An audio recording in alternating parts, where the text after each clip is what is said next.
Hello everyone. तो next topic है हमारा डेंसिटी ऑफ स्टेट्स। तो डेंसिटी ऑफ स्टेट एक्चुअल में होता क्या है, जैसे हमारे पास ये टू लेवल्स हैं, ठीक है, ये टू लेवल्स हैं, इसमें और कितने एनर्जी लेवल्स हो सकते हैं। अब यहां से इन दोनों एनर्जी लेवल में इनफाइनाइट नंबर ऑफ और एनर्जी लेवल्स भी हो सकते हैं, ठीक है। अगर तो ये डिस्क्रीट हुए तब तो हम काउंट कर सकते हैं, बट अगर ये कंटिन्यूस होते हैं, एक्चुअल में ये कंटिन्यूस ही होते हैं, अगर ये कंटिन्यूस होते हैं तो ये इनको काउंट करना थोड़ा सा मुश्किल हो जाता है। तो हम क्या करते हैं, दो लेवल के बीच में जितने भी एनर्जी लेवल्स आते हैं उसको हम क्या बोलते हैं, डेंसिटी ऑफ स्टेट्स, ठीक है। इसको हम रिप्रेजेंट करते हैं डीई से भी रिप्रेजेंट करते हैं, जीई से भी रिप्रेजेंट करते हैं, ठीक है। सिंबल देख के कंफ्यूज मत होना, इसको डी भी लिखा जाता है, समटाइम्स जी भी लिखा जाता है, ठीक है। अब हमने डेंसिटी ऑफ स्टेट्स फाइंड करना है, तो डेंसिटी ऑफ स्टेट्स फाइंड करने के लिए हमें क्या पता होना चाहिए, नंबर ऑफ माइक्रो स्टेट्स पता होनी चाहिए, ठीक है। जो डेंसिटी ऑफ स्टेट्स हैं वो किसके इक्वल होता है, हमने डेरिवेटिव करना है नंबर ऑफ माइक्रो स्टेट्स का। ये ओमेगा क्या है, number of micro states, number of micro states, ठीक है। अब जैसे मैंने एक पार्टिकल रखा, ठीक है, एक पार्टिकल रखना है। अब इन दोनों लेवल में कहीं पे भी मैं रख सकती हूँ, अगर इन दोनों लेवल के बीच में या फिर इन दोनों लेवल में मैं कहीं पे भी रख सकती हूँ, तो इस पार्टिकल की वेज देखो, वो यहाँ पे भी हो सकता है, वो यहाँ पे तो इनफाइनाइट नंबर ऑफ स्टेट्स है, वो किसी में भी हो सकता है। तो अरेंजमेंट्स को, टोटल नंबर ऑफ अरेंजमेंट्स को हम क्या बोलते हैं, नंबर ऑफ माइक्रोस्टेट्स। आप इसको ऐसे भी समझ सकते हो, जैसे मैंने टू कॉइन्स को टॉस किया, ठीक है, टू कॉइन्स को साइमल्टेनियसली टॉस किया, तो हमारे पास क्या क्या पॉसिबिलिटीज हैं, क्या क्या वेज बन सकते हैं कि क्या क्या आ सकता है। या तो दोनों पे हेड हेड आए, ठीक है, या फिर दोनों पे हेड हेड आए, या फिर फर्स्ट वाले पे हेड दूसरे पे क्या आ जाए, टेल, या फिर पहले वाले पे टेल दूसरे वाले पे हेड आ जाए, या फिर दोनों पे क्या आ जाए, टेल टेल आ जाए। तो ये क्या है, नंबर ऑफ माइक्रो स्टेट्स है, ठीक है। तो यहाँ पे भी जब तक हमें नंबर ऑफ वेज पता नहीं चलेंगे तब तक हम ये नहीं फाइंड कर सकते कि हमारी डेंसिटी ऑफ स्टेट्स कितने हैं, कितने हमारे पास यहाँ पे एनर्जी लेवल प्रेजेंट है, क्योंकि ये क्या है, कंटिन्यूअस का केस है, ठीक है। तो अब हमारा मोटिव क्या है, हमें नंबर ऑफ माइक्रोस्टेट्स चाहिए। नंबर ऑफ माइक्रोस्टेट निकलेंगी, हमने ई की टर्म्स में लेके आना है, उसका ई के साथ डेरिवेटिव करोगे तो आपके पास डेंसिटी ऑफ स्टेट्स आ जाएंगी, ठीक है। तो जो नंबर ऑफ माइक्रोस्टेट्स है, नंबर ऑफ माइक्रोस्टेट्स किसके इक्वल होता है, volume of phase space, volume of phase space divided by क्या हो जाएगा, volume of one phase space, one phase space shell, ठीक है। अब ये क्या है, अब यहाँ पे ये फेस स्पेस क्या है पहले तो, ठीक है। जैसे मैं यहाँ पे खड़ी हूं, आपको अगर डिस्क्राइब करना है, ठीक है, मुझे कंप्लीटली, तो आप क्या बताओगे, आप बताओगे कि हाँ मेरे, ठीक है, मेरे साथ में या फिर मेरे ऊपर ही आप क्या लगाओगे, एक कोऑर्डिनेट एक्सिस बनाओगे, कोऑर्डिनेट सिस्टम बनाओगे, फिर आप बताओगे कि हाँ मैं एक्सिस में एक्स में इतना खड़ी हूँ, वाई में इतना हूँ और जेड में इतना हूँ। तो आप मेरी पोजीशन बता सकते हो बाय यूजिंग 3 कोऑर्डिनेट्स, ठीक है। बट ये क्या, ये मेरे को, ठीक है, ये 3 कोऑर्डिनेट्स कंप्लीटली डिस्क्राइब कर सकते हैं मुझे। अगर आपको ये जानना है कि मैं कुछ टाइम बाद कहाँ पे होंगी, ठीक है, अगर आपको ये फाइंड करना हो कि मैं कुछ टाइम बाद कहाँ पे होंगी, एट टाइम टी कहाँ पे होंगी, तो आप क्या फाइंड कर सकते हो, तो उसके लिए आप एक फॉर्मूला, आप क्या फाइंड कर सकते हो, जैसे आपने निकालना है कि एक्स कैसे चेंज कर रहा है टाइम के साथ, यही फाइंड करना चाहते हो, एक्स कैसे चेंज कर रहा है टाइम के साथ, तो ये हमारे पास क्या होता है, वेलोसिटी। तो आपको वेलोसिटी चाहिए, ठीक है, कुछ टाइम बाद अगर आपको मेरी पोजीशन पता चल गई तो वो क्या हो जाएगा, मेरी वेलोसिटी निकल जाएगी। अब ये वेलोसिटी किस पे डिपेंड करेगी, ये मास पे भी डिपेंड करेगी। तो अगर हम इसको m से मल्टीप्लाई कर दें तो ये क्या बन जाता है, मोमेंटम। तो किसी भी पार्टिकल को, किसी भी ऑब्जेक्ट को, ठीक है, किसी बॉडी को कंप्लीटली डिस्क्राइब करने के लिए, उसकी डायनामिक्स को कंप्लीटली डिस्क्राइब करने के लिए हमें 3 तो ये पोजीशन कोऑर्डिनेट्स चाहिए, ठीक है, और 3 हमें मोमेंटम कोऑर्डिनेट्स चाहिए, ठीक है। तो ये बोलते हैं इसको फेस स्पेस। अगर सिर्फ एक्स वाई जेड में देख रहे हो, इसको हम बोलते हैं कॉन्फिगरेशनल स्पेस। ये क्या है? Configurational space. और अगर तीनों को कंबाइन कर देंगे, 3 ये और 3 ये क्या बन जाएगा? फेस स्पेस, ठीक है। तो फेस स्पेस बना किसके लिए है? ठीक है, जब कंप्लीटली किसी बॉडी को डिस्क्राइब करना, उसके डायनामिक्स को एक्सप्लेन करना हो कि हाँ यहाँ पे टाइम 0 पे मैं यहाँ पे हूँ, टाइम t के बाद मैं कहाँ पे होंगी, या फिर किसी भी टाइम पे अगर फाइंड करना हो तो आप इजीली फाइंड कर सकते हो, ठीक है। तो फेस स्पेस पूरी बॉडी को कंप्लीटली डिस्क्राइब करेगा। अगर आप 1D में हो, ठीक है, अगर तो आप 1 डायमेंशनल में हो तो आपको सिर्फ 2 कोऑर्डिनेट्स चाहिए, एक x तो उसके रिलेटेड px हो जाएगा। अगर आप 2 डायमेंशनल में हो तो आपको क्या चाहिए? xy, तो इसके क्रॉसपॉन्डिंग px, इसके क्रॉसपॉन्डिंग py। अगर आप 3D में हो तो ये हो जाएगा, ठीक है। तो अगर आप यहाँ पे देखो फेस स्पेस की डायमेंशंस क्या है? फेस स्पेस की डायमेंशन, इसमें कितनी डायमेंशंस है? 2, इसमें कितनी है? 4, इसमें कितनी है? 6, ठीक है। तो डायमेंशन भी पूछ सकते हैं आपको। तो 1D में 2, 2D में 4 और 3D में आपके पास 6 डायमेंशन होती हैं। अब उसके बाद अब हमने क्या किया है, अगर हम फेस स्पेस को, ठीक है, फेस स्पेस को डिवाइड कर दें, जैसे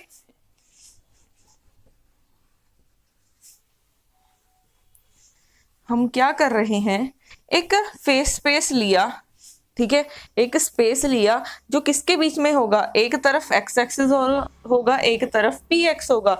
the graph between position coordinates and momentum coordinates is called face space. अब यहाँ पे हमने इसको छोटे छोटे सेल्स में, छोटे छोटे पार्ट्स में डिवाइड कर दिया, ठीक है। अब एक सेल या फिर एक पार्ट का कितना वॉल्यूम होगा वो हमने लेट कर लिया h⁻⁴ f। h⁻⁴ भी चाहे मत लिखो, इसको लिखो h⁻d। d क्या है हमारे पास?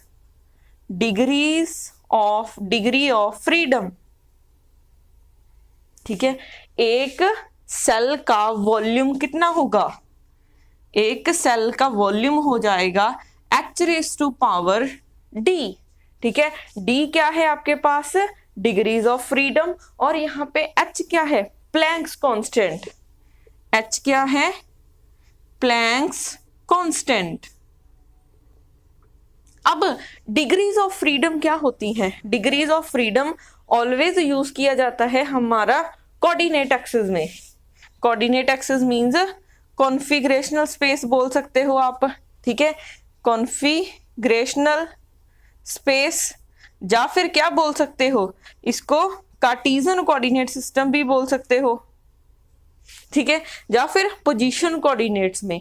अब एक पार्टिकल को डिस्क्राइब करने के लिए कितने नंबर ऑफ कोऑर्डिनेट्स की जरूरत है उसको हम बोलते हैं डिग्रीज ऑफ फ्रीडम।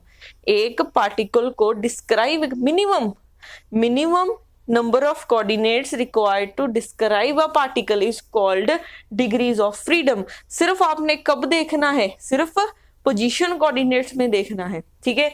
जैसे फॉर एग्जांपल किसी की डिग्री ऑफ फ्रीडम अगर आपने निकालनी है, जैसे यहाँ पे ये क्या है?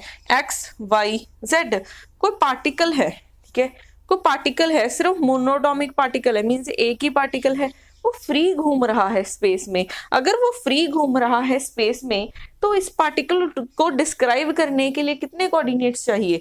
इसको डिस्क्राइब करने के लिए आप इस पार्टिकल को अगर बताना है कि ये कहाँ है, आप इसका एक्स कोऑर्डिनेट बताओगे, फिर वाई बताओगे, फिर जेड बताओगे, तो आपको 3 कोऑर्डिनेट्स की जरूरत है, ठीक है, 3 कोऑर्डिनेट्स की जरूरत है। बट अगर मैं ये बोल दूं कि ये पार्टिकल क्या है, सिर्फ 2 डायमेंशन में मूव कर सकता है, ये पार्टिकल z और y में मूव कर सकता है, तो मैंने कुछ रिस्ट्रिक्शंस लगा दी हैं यहाँ पे, ठीक है, कुछ कंडीशंस लगा दी हैं, कुछ कंस्ट्रेंट्स लगा दी हैं कि अब ये पार्टिकल सिर्फ z-y प्लेन में घूमेगा, ठीक है। तो अब हमारा पार्टिकल सिर्फ इस प्लेन में घूम रहा है, तो इस पार्टिकल को डिस्क्राइब करने के लिए कितने नंबर ऑफ कोऑर्डिनेट्स चाहिए आपको? सिर्फ 2 कोऑर्डिनेट्स चाहिए, क्योंकि इस एक्सेस में तो आ ही नहीं रहा है, तो इसका कोऑर्डिनेट क्या हो जाएगा, x 0 हो जाएगा, तो 0 को हम इंक्लूड नहीं करेंगे। तो डिग्री ऑफ फ्रीडम निकालने का भी एक फॉर्मूला होता है। डिग्री ऑफ फ्रीडम निकालने का फॉर्मूला क्या होता है, 3n माइनस k। ठीक है, k हमारे पास क्या है, नंबर ऑफ कंस्ट्रेंट्स, और n क्या है, नंबर ऑफ पार्टिकल्स। d हमारा हो जाएगा डिग्रीज ऑफ फ्रीडम, n क्या है, नंबर ऑफ पार्टिकल्स, k क्या है, नंबर ऑफ कंस्ट्रेंट्स। ठीक है, तो अब यहाँ पे अगर आप इसी पार्टिकल की बात करो, ठीक है, अब अगर तो ये 3D में फ्री स्पेस में घूम रहा है तो कोई कंस्ट्रेंट नहीं लगाई, तो यहाँ पे k की वैल्यू 0, पार्टिकल 1 है तो यहाँ पे 3 हो जाएगा, तो डिग्रीज ऑफ फ्रीडम 3। अगर मैं बोलूं कि पार्टिकल सिर्फ ZY प्लेन में मूव कर रहा है, अगर ये ZY प्लेन में मूव कर रहा है, ठीक है, तो यहाँ पे वो x एक्सिस में नहीं जा सकता, तो कंस्ट्रेंट कितनी लगी है, 1। ठीक है, तो यहाँ पे k की वैल्यू 1, यहाँ पे k की वैल्यू 1 हुई, पार्टिकल 1 है, तो 3 माइनस 1 कितना हो जाएगा, 2 हो जाएगा। अगर मैं बोलूं कि पार्टिकल सिर्फ y एक्सिस में मूव कर रहा है, पार्टिकल सिर्फ y एक्सिस में मूव कर रहा है, तो कंस्ट्रेंट्स कितनी लगेंगी, 2 कंस्ट्रेंट्स लगेंगी, ना तो इसमें जा सकता है ना इसमें जा सकता है, तो 3 माइनस 2 1, तो डिग्रीज ऑफ फ्रीडम क्या हो जाएगा, 1। तो ऐसे आप डिग्रीज ऑफ फ्रीडम निकाल सकते हो। ठीक है,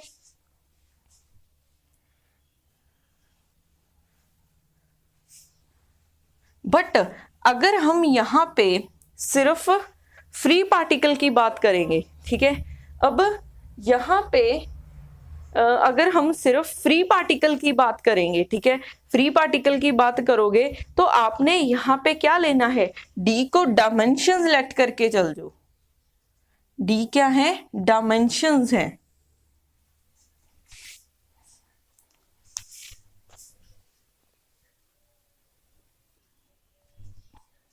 यहाँ पे नहीं तो आप थोड़ा सा कंफ्यूज हो जाओगे।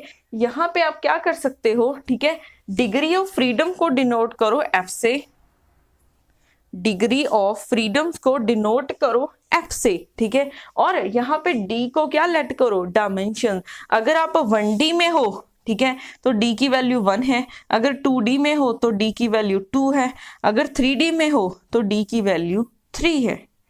ठीक है, डायमेंशंस कहाँ यूज होंगी वो भी बताऊंगी। ठीक है, फिलहाल के लिए सिर्फ ये मान लो कि जो d है वो क्या है, डायमेंशंस है। d की वैल्यू 1 है, 1, अगर d की वैल्यू 1 है तो 1D की बात कर रहे हो, 2D में d की वैल्यू 2 है, 3D में d की वैल्यू 3 है, और f की वैल्यू क्या है, f क्या है, डिग्रीज ऑफ फ्रीडम, जो हमने अभी लिखा था f is equal to 3n minus k। ये थोड़ा सा चेंज कर लेना, अदरवाइज थोड़ा सा कंफ्यूज हो जाओगे डिग्री डायमेंशंस और डिग्री ऑफ फ्रीडम्स में। ठीक है, अब उसके बाद यहाँ पे h raise to power d है, अगर 1D में आओगे तो h हो जाएगा, अगर 2D में जाओगे तो h स्क्वायर हो जाएगा, अगर 3D में जाओगे तो h क्यूब हो जाएगा। तो हमने ये तो निकाल लिया, अब हमें निकालना है वॉल्यूम ऑफ फेस स्पेस। अब हमें निकालना है वॉल्यूम ऑफ फेस स्पेस। अब इस वॉल्यूम को हम क्या लिख सकते हैं, इसको मैं लिख सकती हूं, क्योंकि फेस स्पेस बना होता है एक पोजीशन कोऑर्डिनेट्स और एक मोमेंटम कोऑर्डिनेट्स में, ठीक है, कोऑर्डिनेट से, तो ये हो सकता है volume of phase volume of position space, ठीक है, into volume of momentum space.